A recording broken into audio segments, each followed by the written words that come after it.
Well, thanks everybody for being here with us virtually today. We're also going to have a Q&A session at the end. So, I mean, you are welcome to ask questions via chat. We're going to go ahead and get started here. The first thing we'd like to do is we talk about your senior year just a little bit, okay? So your senior year is very important. Now, this isn't the time to slow down. This is the time to really, keep your GPA up. And if you're going to take the ACT and the SAT exam, this is the time to do the study exams and get the best score you can, okay? Now, something that's changed recently, and you may want to, talk to the financial aid office at the college or university that you're thinking about attending and find out if they are truly requiring the ACT or the SAT this year, because we know that some of the schools here in New Mexico are waiving that exam this year or the score this year. Okay, but do keep in mind, schools that do use the ACT or the SAT, a lot of the scholarships that they offer you are based on those scores. So the higher your score, the more scholarship money you may get awarded from that college or university.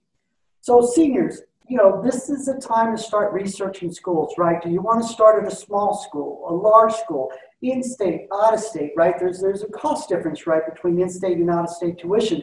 So you want to look at those types of things. You also want to look at the types of schools that you're looking at, right? There's colleges, universities, of course, junior colleges and community college, but there are also trade schools that accept federal financial aid, which we're going to talk about. In terms of researching schools, we always like to recommend a couple websites here. One is called College Scorecard. That's a good site to research schools, and also College Navigator. I tend to like College Navigator just a little bit more because you can drill into things a little more. But for our New Mexico public colleges and universities, the Higher Education Department did a great job on a college guide. Okay, we put the link there, and we will get a copy of this presentation to your counselor with all this information as well. But if you see the link there, you definitely want to check out that guide. It's a very, very good guide. One thing I do like about the College Navigator, it also has a link to careers that takes you over to the U.S. Bureau of Labor Statistics. You're going to go to college, right, or university or trade school for a career. You may want to do some research on what it actually takes to get into that career, right? How much education does it really take to get into that field? Is it just an associate's? Is it a bachelor's, or do you need a master's? And just as important, right? What are their salaries, right? And what do they really do? Well, this website here by the U.S. Bureau of Labor Statistics offers all that type of information. So make sure you check out that website. It's a really good one for you to do. So our agenda today, what is financial aid? So we're going to talk about financial aid and also federal student aid identification. There's something that's known as the FSA ID, okay? We're going to talk about that as well. But our primary topic, of course, is going to be the free application for federal student aid known as the FAFSA, okay? We also have a really nice guide ourselves. It's a 7-layer guide. And again, you'll get the links to this that tells you everything that you should be doing right now as a high school senior, okay? So that's our agenda for today. So we're going to go ahead and get started. And the first thing we're going to talk about is what is financial aid. And I'm going to turn it over to Joni on this screen. There are 4 types of financial aid. There's grants and scholarships, there's work study, and there's student loans. And Ruben and I are going to talk a high level about the grants and scholarships, all 4 of them. And grants and scholarships, first and foremost, students, you do not need to pay grants and scholarships back. You can apply for grants and scholarships. We have a great website, and there are a lot of URLs. Be careful with the deadlines. They're not consistent. They are all different deadlines for the grants and scholarships. And then there's work study. Work study, you work while you are attending school. Student loans, you have to pay back student loans. There's 2 different types of student loans, and I'll get into that a little deeper as we get into the presentation. So when we're talking about financial aid, there's 2 types of financial aid that you need to know about, right? There's federal aid that we're going to talk deeply about today for the free application for federal student aid. However, there's also state aid that you need to be aware of. It's not that you have to go to that website and do anything. You just need to be aware that New Mexico also has financial aid that you may benefit from. Okay, so I want to show you the state website. And if you get a chance, make sure you go to our higher education website and check out what they have available in terms of scholarships and grants. But you want to know what New Mexico has available for you. So when you start working with that financial aid office and you know you're eligible for the Opportunity Scholarship or the College Affordability Grant, right? You want to be able to ask them, hey, you know, I'm pretty sure I'm eligible for the Opportunity Scholarship. How does that work? And is that going to be in my financial aid package? So at least know what these scholarships are and what you need to do to get that money from those scholarships and grants with that New Mexico college or university that you're working with here in New Mexico. So again, don't forget to research our own New Mexico Higher Education Department website. It's a very good website for financial aid. And then we have the New Mexico Lottery Scholarship. I'm always very happy to talk about the scholarship, New Mexico Lottery Scholarship, because we are one out of a few in our nation that provide this to the students. It is tuition. It pays for your tuition. Now, not all of your tuition, all institutions are different. If you attend a 4-year school, you would need to earn 15 credit hours per semester. If you were to go to a community college, it would be 12 credit hours per semester. Okay, and I know some of you students are probably thinking, well, I'm going to go out of state. Well, there's some stipulations with the New Mexico Lottery Scholarship. One is, if you graduated from a public New Mexico school, high school, and you go out of state, attend an institution out of state, and if something happens, then something didn't work out of state with the school, and you needed to come back in state and attend a college or university in New Mexico, you would be disqualified for the New Mexico Legislative Lottery Scholarship. Ruben, do you have any other? Sure. So the New Mexico Lottery Scholarship actually does not start until your second semester. Now, the reason for that is to qualify for the New Mexico Lottery Scholarship, you do have to maintain a 2.5 GPA in college, okay? So the first semester, it does not start. It starts the second semester. Well, what about your first semester, right? A lot of the colleges and universities here in New Mexico have what's known as a bridge scholarship. Again, things you need to know. So when you talk to them, say, hey, am I getting the bridge scholarship? Also, we want to mention too, just about everybody qualifies for the New Mexico Lottery Scholarship as long as you're a New Mexico resident. So now we're going to get to the good stuff, right? We talked about the financial aid process, the free application for federal student aid. Now you guys as seniors, you're going to do this for the very first time as a high school senior. Then you're going to apply for financial aid every year that you're in college, by the way. This is the first year you're going to do this. Well, guess what? This financial aid application opens up for you as a high school senior October 1st, which is tomorrow. So starting tomorrow, you could actually go online and apply for federal financial aid, and we're going to talk a little bit about that.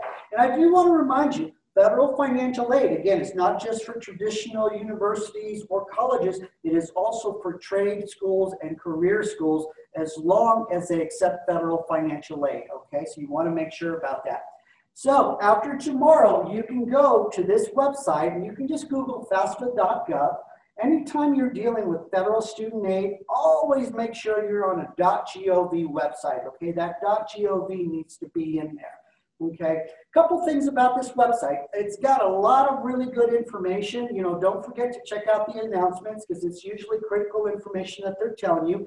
But we wanted to give you a couple tips on how to get some help. So say you're at home working on this with your parents and you run into a little snag and you need some help. Well, if you go to the bottom of the website, it's going to show you a help, find FAFSA help button down there, right? And you have to scroll to the bottom to find it. Once you click to get FAFSA help, it's going to take you to another page And unfortunately, you'll scroll down to the bottom again, and you're going to see a link, and then that link will actually get you to the Student Aid Information Center. Now, say you're at home working on this on your own and you need some help. If you go to the Student Aid Information Center, you can chat with somebody at home online. The Federal Student Aid put a really good infographic out called "Who's My Parent When I Fill Out the FAFSA?" If you're not sure who to use on the FAFSA, I want you to scan this code or just Google it, and you'll find this infographic out there. Just follow the flow on there. By the time you get to the end, you'll know who to use on your FAFSA. Okay, the free application for federal student aid, it is an application. It is your application as the student, right? But the parent you live with, if you're a dependent student, also needs to fill out some information for you as well.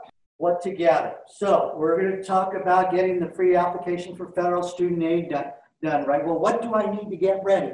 Well, here's another little infographic for you as well. The main thing that you're going to need and your parents are going to need is your 2019 tax information. So basically your 2019 tax returns. You guys as students, as seniors in 2020, you are going to be filling out the 2021-22 FAFSA application, right? So when you log in, you want to make sure you're on the right federal aid year, and that is your aid year, 21-22. However, when it comes to the information that you're putting into your FAFSA application, you are going to use 2019 income tax information on your FAFSA, okay? So you want to gather all these things here, you know, make sure you know your social security number and things like that. And, you know, that's, you know, about what you're going to need, investments, and your parents are usually going to be with you in terms of the financial part, so they can certainly help you in that area. Before you start, right, this is what you gather, but before you start the FAFSA, there's something else that you're going to need. And what you're going to need for the FAFSA is a username and password. And that is known as your FSA ID, okay? So an FSA ID is a username and password. Now, an FSA ID you're going to use this year and every year beyond, okay? So this is a really important username and password because you're not only going to use it this year, you're going to use it every year that you're doing your financial aid while you're in college. A couple tips we want to give you here, right? Who needs an FSA ID? Well, you do, because you're going to have to use it to get into your FAFSA application and complete your application. Your parent, the parent that's going to sign the application with you, will also need an FSA ID to sign the application with you at the end. It's basically like an electronic signature, okay? So it's a very important username and password, and we're going to actually go through the entire process. At the end of this presentation, we're going to have a quick how to create an FSA ID session, which is only going to take us about 10 minutes or so. That way you're going to know how to do it tonight, and then that way you can help your parent that's going to fill out that FAFSA with you get their FSA ID.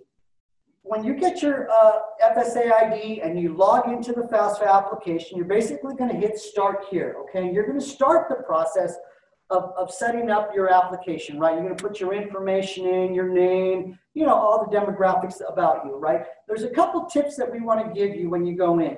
You're going to be able to select up to 10 schools on the FAFSA application, up to 10 schools. Now, every school that you select is going to receive your FAFSA information, and you want them to receive that information because they need that from you to be able to create what's known as your financial aid file, right?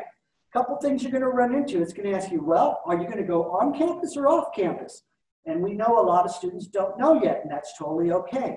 If you're not sure if you're going to be on or off campus, we always recommend selecting on campus, okay? The reason for that is because they will package that aid for you, so it'll be there for you. Okay, remember, financial aid's first come, first served.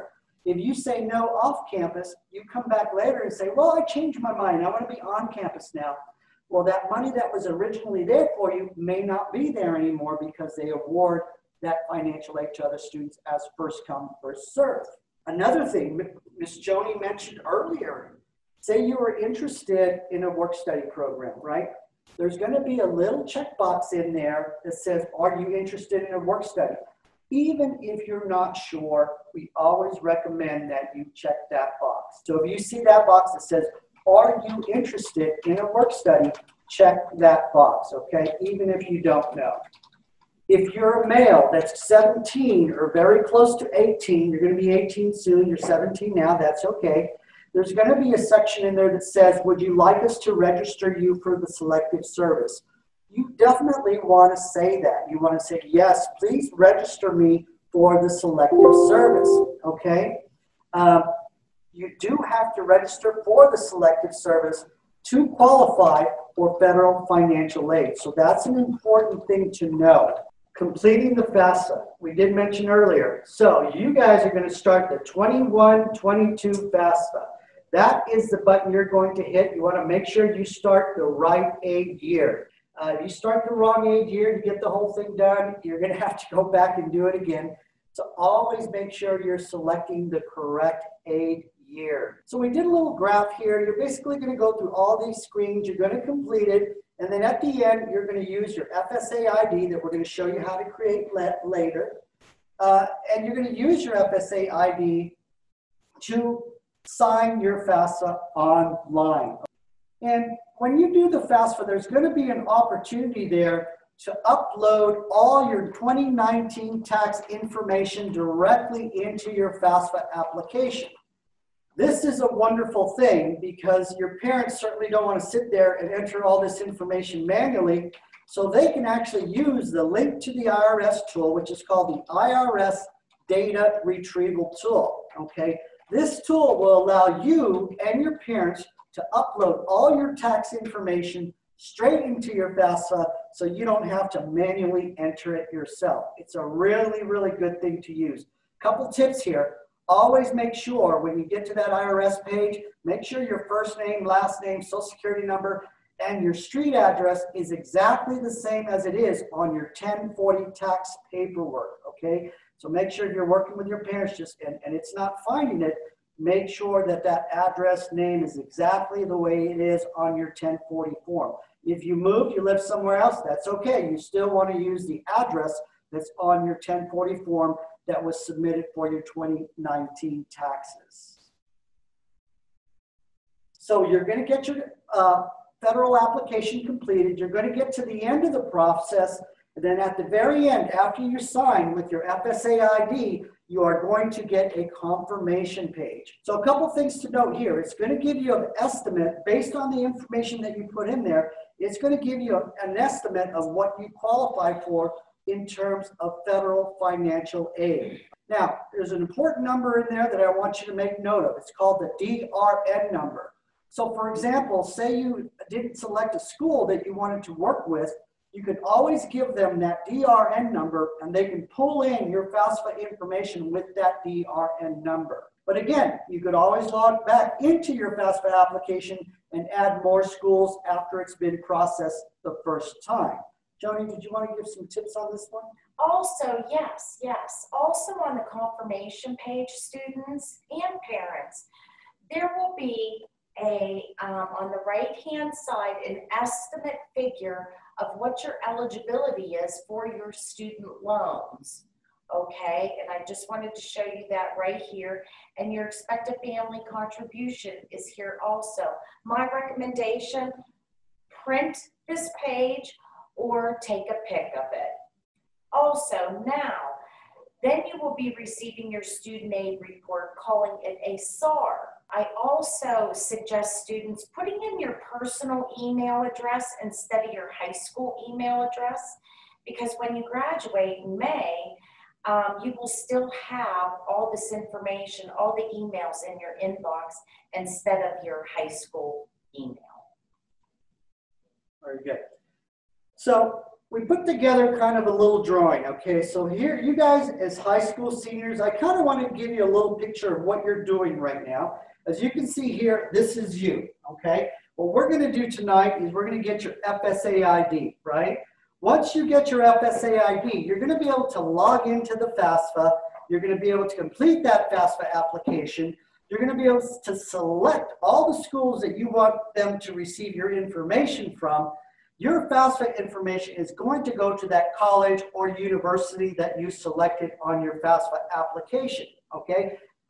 Part one, very good. That's a big step. Part two is Those schools that you selected on your FAFSA, you need to determine, out of say you selected 6 schools, but you zoned it into 3, those 3 schools that you know for sure you're probably going to attend, you want to make sure you go into those schools online, of course, and complete your college applications, okay? The reason for that is because they need your FAFSA application and your college application completed before they can send you your acceptance letter, right?